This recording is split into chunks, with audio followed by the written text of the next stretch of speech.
पाकिस्तान ने मई में जो है वो थर्ड था पाकिस्तान ग्लोबल क्रिप्टो एडॉप्शन इन मई, यानी मई से आगाज हुआ है और प्लान्स अनाउंस किए थे, गवर्नमेंट लेड प्लान्स थे बिटकॉइन स्ट्रेटेजिक रिजर्व्स को लेकर, जो कि 2025 में फिर ये पॉलिसी बनाई पाकिस्तान ने। और ये कहा जा रहा है कि पाकिस्तान ने दीगर जो क्रिप्टो करेंसी बनाने वाले हैं उनको मोटिवेट किया कि पाकिस्तान में आकर आप बिटकॉइन में, क्योंकि हम अब ये गवर्नमेंट की सतह पर इसको एज ए पॉलिसी लेकर आ रहे हैं, तो कितना प्रोग्रेस किया है हमने, और ये एप्रिसिएशन भी दुनिया भर से मिल रही है कि जी बड़ा अच्छा बिल्कुल प्लान है। तो हम दोनों को इतनी इन्फॉर्मेशन तो नहीं है इस बारे में। अब हम जानते हैं हमजा अशरफ साहब से, जो कि बिटकॉइन एक्सपर्ट हैं। हमजा साहब, बहुत शुक्रिया, आपने वक्त दिया। इससे पहले भी आप शो पर आ चुके हैं। हमजा, अब चैलेंज ये कि आसान लफ्जों में समझाओ। हाँ, ये समझ नहीं आता कुछ। बिटकॉइन बनता कैसे है, फायदा कैसे होता है, और हमें जो एप्रिसिएशन मिल रही है, हमारा बिटकॉइन को लेके क्या प्लान है, ये जरा सारी बातें थोड़ा आसान। First of all thank you for having me again. और मैं आप लोगों को बहुत आसान अल्फाज में समझाता हूँ। सबसे पहली बात कि हम बार्टर सिस्टम से चलते आ रहे हैं। लाइक कोई एक चीज हम दे रहे थे, बदले में एक चीज ले रहे थे, उसके बाद पेपर करेंसी आई क्योंकि बार्टर सिस्टम पुराना हो गया। अब आगे जाकर जो पेपर करेंसी है उसकी वैल्यू थोड़ी बहुत कम हो सकती है, क्योंकि फिर जो है एक सेफ डिजिटल करेंसी की तरफ जाना दुनिया को बेहतर लग रहा है, क्योंकि मुल्की और जियोपॉलिटिकल हालात जो हैं, जिस तरीके से दुनिया के इकोनॉमिक कंडीशंस चल रही हैं, आए दिन कुछ ना कुछ ऐसा हो जाता है कि किसी करेंसी पर इफेक्ट आ जाता है। तो क्या करना चाहिए हमें इस टाइम? हम लोगों को कोई ऐसी डिजिटल करेंसी हमारे पास हो जिसके अंदर इन्वेस्ट करके हम लोग क्या कर सकते हैं, उसको थोड़ा सेफ रख सकते हैं। बेसिकली ये एक पॉइंट है। अब क्या क्रिप्टो करेंसी पहले से चलती आ रही है, ये एक डिसेंट्रलाइज करेंसी है, तो क्या होता है, इसका किसी गवर्नमेंट और किसी इदारे पर इसका कोई रूल नहीं होता। ये वर्ल्ड वाइड जो है वो ब्लॉकचेन की सूरत में चलती है। ब्लॉकचेन क्या है? एक लेजर है जिसमें कि पूरा हिसाब आ जाता है कि कहाँ से कितने पॉइंट्स, कितनी अमाउंट कहाँ गई है, और ये सिक्योर होता है। अब इसमें हमारे कोई भी हालात बेहतर हो ना हो तो इस पर असर नहीं पड़ेगा।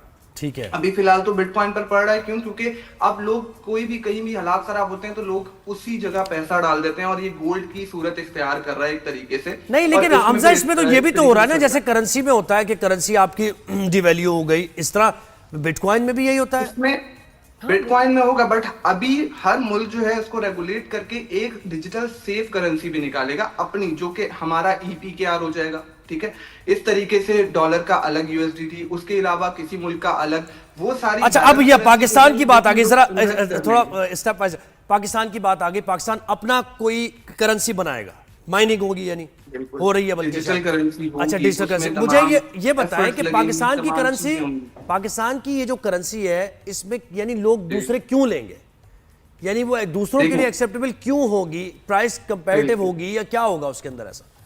इसमें इन्वेस्टमेंट्स के तौर पर अगर हम देखें एक चीज जो रेगुलेट नहीं है कहीं से भी, कोई एक नई कंपनी, इदारा कुछ भी खुलता है, उसका प्रोडक्ट आप भी लेने से घबराओगे। ठीक है, क्या होगा कि यार इसका ना कोई इदारा है, ना कहीं से ये वेरीफाइड है, ना कहीं से कुछ है, ये सेफ भी है या नहीं है। आप सर, एक कंज्यूमर यही चीज सोचता है कि ये चीज सेफ है मेरे लिए या फैमिली के लिए या नहीं है। कोई भी चीज, हम कोई भी चीज ले रहे हैं। अब क्या होता है, यहीं पर आती है बात रेगुलेशंस की। यहां पाकिस्तान में क्रिप्टो को रेगुलेट किया ही इसलिए जा रहा है कि फॉरेन इन्वेस्टर्स जितने भी हैं, ओवरसीज पाकिस्तानी भी और ओवरसीज इन्वेस्टर्स भी जितने भी, उनका ट्रस्ट बने। क्योंकि पाकिस्तान जैसा मुल्क दुनिया में कहीं नहीं है। यहाँ पर जितने टैलेंट, जितने रिजर्व, जितनी चीजें जो है यहाँ पर, उसके अलावा कहीं मुल्क में नहीं है। अभी आप गोल्ड की माइनिंग देख लें, वो भी जारी होने वाली है। तमाम चीजें जो है यहाँ पर कामयाबी की तरफ चलेंगी अगर हम इसे रेगुलेट कर दें।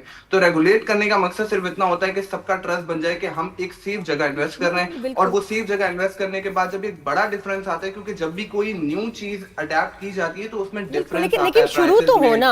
अभी हमजा ये होता था, जो मुझे समझ आती है कि अगर आपने क्रिप्टो करेंसी में कुछ डील करना है तो आप किसी मिडिल मैन को पैसे देते थे, वो आगे पैसे लगाता था। ये बड़ा डेंजरस काम है। अब ये है ना, अब हम ये कि हम अपने डायरेक्टली अपने कार्ड से, अपने पैसों से, अपने फंड से बाय एंड सेल कर सकते हैं। सही बात है, गवर्नमेंट के थ्रू।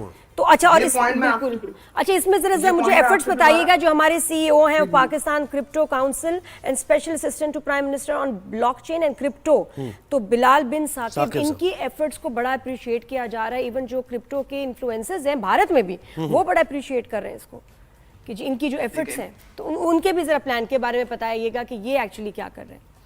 देखें, इसका मतलब कि सबसे पहले तो यही बात करूंगा कि इसका मतलब क्या हुआ कि अगर हम राइवल्स की बात अलग छोड़ें, लेकिन सेम कैटेगरी के जितने भी इन्फ्लुएंसर्स हैं और जितने भी लोग हैं वो एक्नॉलेज कर रहे हैं इस बात को, दैट मींस कि सही रास्ते पर तो चल रहे हैं।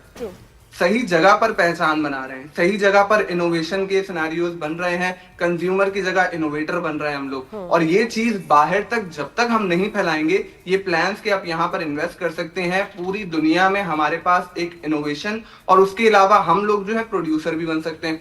इन तमाम चीजों में यही जो भी हमारे बिलाल बिन साकिब है, उन्होंने यही सारी चीजें बताई हैं। मैं रिसेंटली पढ़ भी रहा था कि ये तमाम चीजें तारीफों की सूरत में भी और एक एक्शन की सूरत में भी एक बड़ा एक नैरेटिव कायम करना है। देखें, कभी भी हम रिप्रेजेंट कर रहे होते हैं ना किसी को भी, आप मैं कोई भी रिप्रेजेंट कर रहा है पाकिस्तान को, कोई स्पीच दे रहा है, कोई भी चीज कर रहा है, तो हम वो सिर्फ एक बहस स्पीच नहीं होती, वो रिप्रेजेंट कर रहा होता है, नैरेटिव दुनिया में कायम कर कितने रहा मुल्क होता हैं जो गवर्नमेंट लेड अब पॉलिसी लेकर चल रहे हैं? देखिए ना, कोई तो एज पाकिस्तान को होगा ना कि ये एज है कि हमने गवर्नमेंट लेड पॉलिसी बनाई है ताकि आपके सिक्योर हो पैसा जो कुछ भी है, तो इसलिए आप हमारे करेंसी को ले। मैं आपको एक नॉर्मली लिस्ट तो नहीं बता सकता, लेकिन बहुत सी है, आधे से ज्यादा ममालिक जो है इस पर काम तो फिर हमारी करेंसी कैसे डिफरेंशिएट करेगी उससे? देखिए ना, जैसे यूरो है भाई, यूरो एक्सेप्टेबल है पूरे यूरोप में, डॉलर है, डॉलर चल रहा है, उसी से एक्सचेंज हो रही है सारी। हमारी करेंसी को लोग एक्सचेंज के तौर पे क्यों इस्तेमाल करेंगे? हम ये नहीं देख रहे कि सिर्फ हमारा मुल्क क्यों, ये देखें कि साउथ एशिया में हम पहले प्रोड्यूसर और पहले इनोवेटर निकलेंगे जो कि क्रिप्टो काउंसिल रेगुलेशंस की तरफ लेकर चले आएंगे। तो ऑब्वियस सी बात है, जितनी भी एशिया में, फॉर एग्जांपल आप डॉलर्स को देख रहे हैं ना, डॉलर में जितने भी मुल्क हैं डॉलर में ट्रेड कर रहे हैं, तो साउथ एशिया में एटलीस्ट हमारे पास वो पहली रेगुलेटरी और पूरा सिस्टम मौजूद होगा। तो चाइना की अपनी नहीं है, चाइना का अपना नहीं है, तो ये इम्प्लीमेंटेशन होगी। चाइना का अपना नहीं अभी तक चाइना में जितने भी सिनेरियो हो रहे हैं, वो बाइंग करना, देखें बाइंग हर मुल्क करता है, लेकिन उसको शो कराना अलग चीज होती है। हम यहाँ पर पूरी रेगुलेटरी कायम करेंगे ताकि ये तमाम चीजें शो भी हो सके कि हाँ यार हम लोग कर रहे हैं। अब चाइना हो गया, अमेरिका हो गया, ये अच्छा, मैंने ये सुना था, हमारी तो लैक ऑफ इंफॉर्मेशन है, लेकिन मैंने सुना था कि माइनिंग में हमें बहुत पैसे चाहिए और हमारी वो कंपैरेटिव नहीं होगी चीज, ठीक है? तो वो बिलियंस ऑफ डॉलर्स कहां से आएंगे उस माइनिंग के लिए? ऐसी बात तो नहीं है कि हम कोई भी चीज करने जा रहे हो और हम ना कर पाए। ये करके रहेंगे, उठाए जाते हैं और कर की तो रहनी होती है, ये सवालात उठाए भी जा रहे होते हैं। देखिए, अब फॉर एग्जांपल 10 रुपए किसी चीज पे लग रहे हैं ना, तो आपको बहुत से लोगों से सुनने को मिलेगा कि इसमें 10 लाख रुपए लग रहे हैं, और आप पहले ही वो चीज सुन के जो है वो इस तरह हम रिएक्ट कर लेते हैं कि नहीं यार इतने पैसे तो होंगे नहीं। बट इतना नहीं, ये जो फंड्स बनते हैं हमारे आईटी और सेक्टर से, जितने भी हमारे पास फंड आते हैं, उसका 30% 40% निकाला जा रहा है रिजर्व के लिए, इन तमाम चीजों के लिए। और ऑब्वियस सी बात है, अगर हम इस स्टेज पर बैठकर ये बात कर रहे हैं, तो जितने हमारे अपर स्टेज पर बैठकर जो बात कर रहे होंगे, उन्होंने इस बारे में कुछ ना कुछ सोचा होगा। और अगर इसका आउटकम हमें इतना पॉजिटिव मिलना है तो क्यों ना की जाए इन्वेस्टमेंट। नहीं बिल्कुल, और ये देखिए कि यही बात है कि फ्यूचर को आप एम्ब्रेस करते हैं कि भाई करना है, ये टेक्नोलॉजी अगर दूसरे लोगों ने अडेप्ट किया, हम भी शुरू कर रहे हैं, तो आई थिंक ये बड़ी अच्छी बात है। हमारी स्टॉक मार्केट को उससे फायदा होगा, हमारा तो वैसे ही माशाल्लाह हर तरफ चर्चा है, बड़ी इज्जत है हमारी, बड़ी तारीफें, लेकिन ये कि हम टेक्नोलॉजी में भी आगे जाएं, ज़ोहेब, शुरू तो करना है ना कभी ना कभी। तो ये आई एम श्योर ये इतनी अच्छी टीम जो है, ये they must have a good plan जिसके तहत चीजें हो जाएंगी। बिल्कुल, एक चीज मैं आपसे जरूर कहूंगा, देखिए हमारे पास ना अपॉर्चुनिटीज और हमारे पास सेफ रहने के लिए ना बहुत सी चीजें कम पड़ जाती हैं। कभी हालात खराब होते हैं, हमारे पास क्या है इन्वेस्ट करने के लिए? सिर्फ एक गोल्ड, और गोल्ड भी अभी जो पूरे ग्लोबल सिचुएशन की वजह से कहाँ जा रहा है, तकरीबन 2-3 लाख 80,000 से 4 लाख पर तोला जा चुका है। तो क्या एक आम इंसान किस तरीके से कहाँ इन्वेस्ट करे? तो इतनी सारी इन्वेस्टिंग अपॉर्चुनिटीज अगर हमारे पास गवर्नमेंट की रेगुलेटरी के थ्रू आएंगी ना, तो इंसान अपना पैसा बचा सकता है। और हमजा करने वाले कर रहे हैं, अभी ऑलरेडी जो कर रहे हैं, बहुत लोगों ने इन्वेस्ट किया, लेकिन देखो थ्रू थर्ड पार्टी जा रहे हैं।